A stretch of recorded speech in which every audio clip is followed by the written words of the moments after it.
урматтуу депутаттар, урматтуу Чыныбай Акунович, комитеттин төрагасы, комитет бул конституциялык орган, ошондуктан мен отчет эмес, кыскача эле маалымат берип коеюн дедим.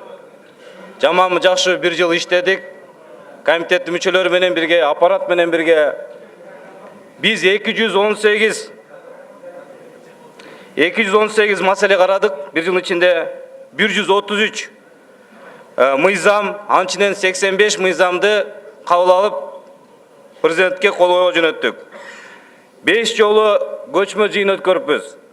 3 жолу круглый стол, 4 жолу парламенттик угуу, 900ден ашык катка жооп берип, 15ден ашык мындай көчмө жумушчу жыйындарды өткөрдүк. 9дан ашык эл аралык уюмдар менен бирге жумуш алып барып, ошолор айыл чарба багытында колдоо, мыйзам боюнча көчмө жыйындарды уюштурууда бир топ колдоолор көргөзүп келди. Мен жалпысынан жогорку кеңеш депутаттарына, аппаратка ыраазычылык билдирем. Ар дайым колдоону сезип турдум. Негизги 3 маселе болуп атат кийинки кароого.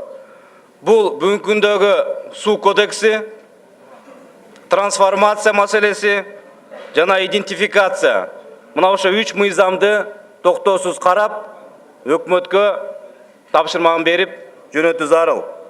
Приоритет катары комитетке быйылкы жылы 2017 жылга таза суу менен камсыз кылуу маселеси каралып жаткан, 2026 жылга чейин өнүктүрүү стратегиясы кабыл алынган. Урматтуу депутаттар, мына келечекте комитеттин боло турган төрагалары, сиздерге жалпыңыздарга ийгилик.